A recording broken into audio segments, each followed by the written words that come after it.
Hello there, my beautiful movie peeps. Thank you so much for clicking on an episode of Side Flick. My name is Chris. Let's dive into some movie news, y'all. Some of the things we're going to be discussing here today, guys, is we got an update on the Five Nights at Freddy's movie. We got a ton of set photos from Captain America 4, even our first look at the villain of the film. Even some rather sad news about the upcoming It prequel, because it looks like we might be getting a new Pennywise. That along with so much more, so I'm going to need you guys to give me your opinions down below with everything we discuss here today. Timestamps will be in the description if there's something you most want to hear about. And as a quick shameless plug, I do want to tell you guys this weekend from March 31st all the way to April 2nd, I'll be in Orlando MegaCon. I got invited on to talk about what it's like being a movie YouTuber, but I'll also be walking the floor and hoping to meet some of you lovely people out there. So if you're going to be at that MegaCon this weekend, come find me. But with that out of the way, let's jump into our first movie news topic here today. So it wasn't that long ago on SideFlick, we talked about George Lopez posting a photo on Instagram saying, "Trailer coming soon for the Blue Beetle movie." That is very exciting for me because I'm wanting to know what this Blue Beetle is going to be looking like in live action form. And well, thanks to Daniel Richmond, who has an extremely reliable track record when it comes to trailers releasing, he let us know that the trailer will be coming out this Monday. And oh boy, I am looking forward to this, man. You want to know how much I was looking forward to it? I was going to stay in Orlando an extra day on Monday just to kind of sightsee, maybe visit one of the theme parks out there. Once I found out Blue Beetle trade on Monday, I changed my flight to Sunday. I gotta be ready Monday morning to react to it and break it down for you lovely people. This trailer is gonna be so important on whether people are gonna give this movie a chance or they're just gonna dismiss it right away because they'd rather wait for when the universe gets rebooted, then they'll maybe be interested. But I throw it off to you guys. Are you excited Monday to finally see the Blue Beetle trailer? And well, in connection to the Blue Beetle trailer releasing Monday, the main reason it'll be coming out that day is because that weekend we will finally get the Super Mario movie being released. I think a lot of people are going to be going to the theater to watch this movie, and usually studios want to put trailers for a movie a lot of people are going to show up to. But we did recently just have good old Chrissy Pratt, Mario himself, give us a little tease about the post-credit scene in the Mario movie. He said here exactly, listen, there's like at the end of the film, there's a post-credit sequence that gives you a taste of what the sequel could be about, and that gets me very, very excited. But there's been talk of Luigi's Mansion. That was a GameCube game. I think that would be great. So one, it's kind of cool to know we are getting a post-credit scene for the Super Mario movie, so after that movie's done, stay in your seats because you're gonna see some stuff. Now, of course, it's been all up and down what exactly it'll be. I have no idea. My biggest guess for the sequel would be it to take inspiration from the Super Mario Galaxy games, especially since we now know we have a Luma in this movie, but I did see some fans bring up some good points. You can't just jump straight into Super Mario Galaxy when there's a lot of other Mario characters to introduce. They have a good point. We still gotta introduce Wario, Waluigi, Daisy, Yoshi. Maybe I am jumping the gun a little bit by thinking the sequel will be Mario Galaxy. Maybe it just might be a further exploration of the current Mushroom Kingdom, other worlds we haven't gotten to see, where we'll come in contact with people like Daisy, Wario, and whatnot, and then we'll get to that Super Mario Galaxy movie. Either way, I think a sequel is pretty much guaranteed. The movie just looks like it's gonna be fantastic here. Putting all those voice casting dramas aside, I don't see how this movie could be bad. And again, they could surprise us, man. You hear Chris Pratt teasing the post-credit scene for the Super Mario movie. What do you think it'll be? Moving on here, talking about some Deadpool 3. Now that this movie is getting ready to almost start filming, we're starting to get some details about cast members and the possible plot for the movie. One in particular here from Deadline, Karani Sani and Leslie Ugam's returning for next Deadpool installment. I completely butchered those names. Come at me at the comments, man. But two familiar characters that showed up in the past Deadpool movies, Dopender, the taxi driver, and Blind Al, Deadpool's roommate here. It really wouldn't be a sequel to Deadpool unless these characters were involved some way, and this should really intrigue you, man, because it was already confirmed. That is the Fox universe, okay? They are not within the MCU. Something is gonna happen in Deadpool 3 where Deadpool's got to jump over into the MCU, maybe Venom style. I mean, the biggest thing that we have heard so far is that it'll deal with the TVA coming to arrest Deadpool for the things he did in the ending for Deadpool 2, where he was just messing with time left and right. Then you add Wolverine in there, then you just kind of have a buddy road trip movie there through time. At least that's what fans are hoping for. But with these two additions, it's going to have that feel of the Fox movies. I throw it off to you guys. How are you feeling about Deadpool 3 staying very consistent with its past two movies? And do you think the transition to into the MCU will be a clean one. Jumping on to some horror movie talk here, the Five Nights at Freddy's movie, man, things have been kind of silent. There have been like small updates here and there. We've gotten things like cinematographers being added on, also composers. But in terms of like set photos, plot details, or big characters within the Five Nights at Freddy's universe, it's been a little quiet, and now we know kind of why. They are about to finish filming this thing. I was actually really sad when I saw the set photos that they took down the physical pizzeria that they had built up. Man, they should have just kept that thing running. Spend the money, Blumhouse. I guarantee you that place would have made just so much money if you left it up. But it's just an empty parking lot now. I'm telling you, even just the gravel of that parking lot will be worth something. Freddy Fazbear stepped on that. We even have here a photo from Matthew Lillard playing William Afton, the main antagonist for the movie, captioning his photo saying, "I always come back. Hashtag FNAF, hashtag William Afton, hashtag purple, hashtag finishing strong." If that thing also said hashtag scream, come on now, how cool would that have been? Stu returning by saying the William Afton line, "I always come back." Ooh.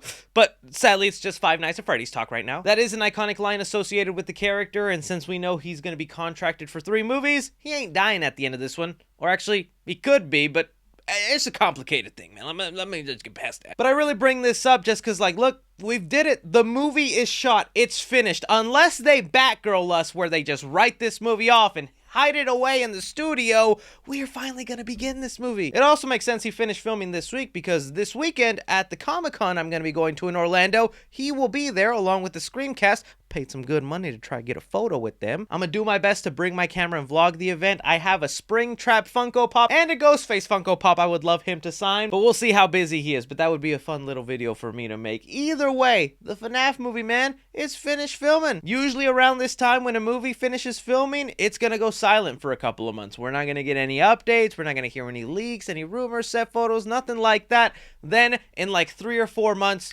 oh, it's gonna be marketing central. Posters, trailers, teasers. It's gonna be a fun time, guys. How are you guys feeling about the Five Nights at Freddy's movie actually getting done filming? Staying on the horror train here, we got some kind of sad news. If you've been following my channel, you know there's an It prequel in the works titled Welcome to Derry. It's already confirmed to be coming to HBO Max, and it'll be taking place before the events of the first 2 It movies, where Pennywise will be landing on Earth in the 1960s in Derry, just learning about life, shape-shifting, wanting to eat people, deciding eventually why he chose a clown to be his main form. Or at least that's what the fans have always figured the show would be about, but then again, there never was really a confirmation that Pennywise would actually be part of the show. And well, Bill Skarsgård, who was recently in John Wick 4, was fantastic in the role. He was being interviewed and was asked about whether he's involved with the prequel series and whether he's putting on the clown makeup again for the show. He said exactly, "We'll see what they come up with and what they do with it. I'm not currently involved in it. If someone else gets to play Pennywise, my advice is to make it your own. Have fun with it." What I thought was so pleasurable about that character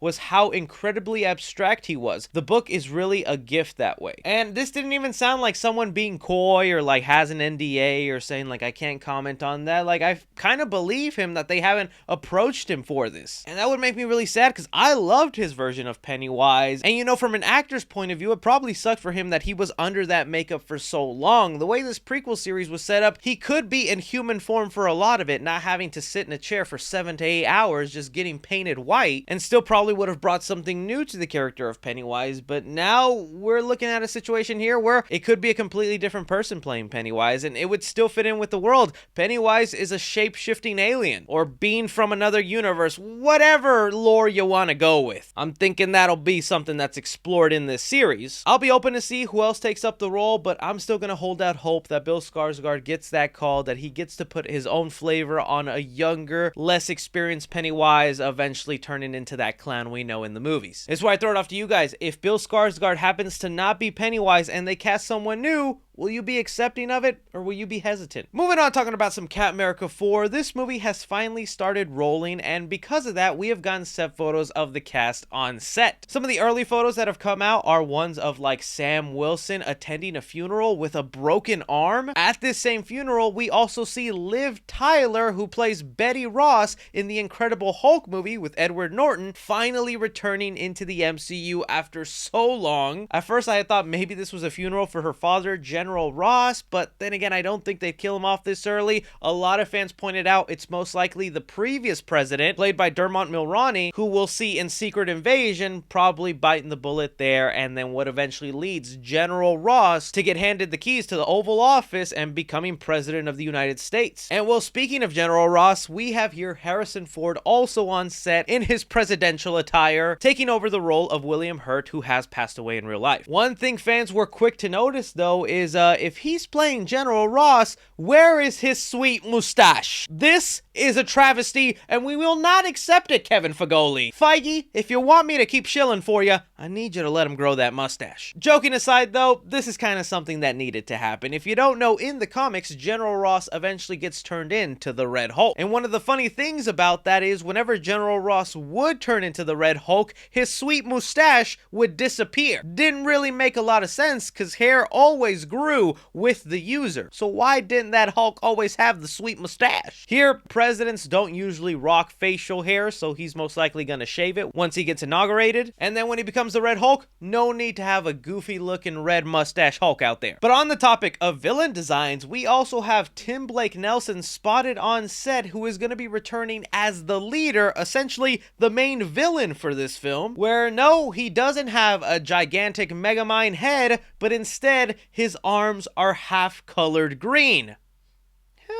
This is an interesting choice here. Now, of course, I wouldn't even have expected some prosthetics of him having a giant head on set. If they're gonna do something like that, that'll most likely be done through CGI, but he doesn't even have like those CGI dots on his head or even the CGI costume. In the comics, the leader uses the gamma radiation to kind of enhance his mind and become super smart, so maybe he discovered a way to kind of get rid of that look that we saw him kind of grow into in The Incredible Hulk, or at least was teased a little bit, and a side effect to him looking semi-normal is just green arms. There's also the possibility that as the movie progresses, he reverts back to that big Megamind head and we'll see it done. But still, that's not even the biggest problem fans are having with this movie. The fact is, we have about an 80% cast of Hulk characters in a Captain America movie.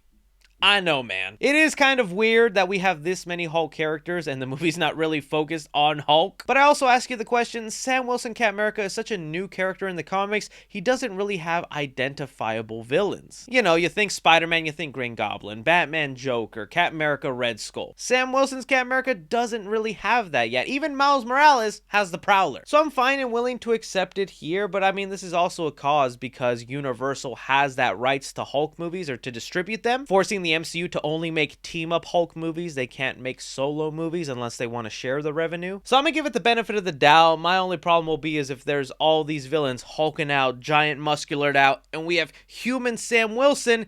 I'm rooting for you, man. I really am excited to see you be Captain America. But throughout the MCU, he's no Batman. He's no expert martial artist. They're going to have to do a lot to convince us he can go up against these guys. This is where I throw it up to you guys. You see all these Captain America 7 photos, a lot of Hulk characters involved. What do you make of all of it? But that is all movie news we currently have going on right now, guys. I want to thank you so much for taking time out of your day to watch me talk some movie news. Don't be forgetting to hit that like button. Subscribe if you haven't already. Follow me on Twitter at 3C Films or on TikTok at 3C Films. But as always, I'm Chris. Take care.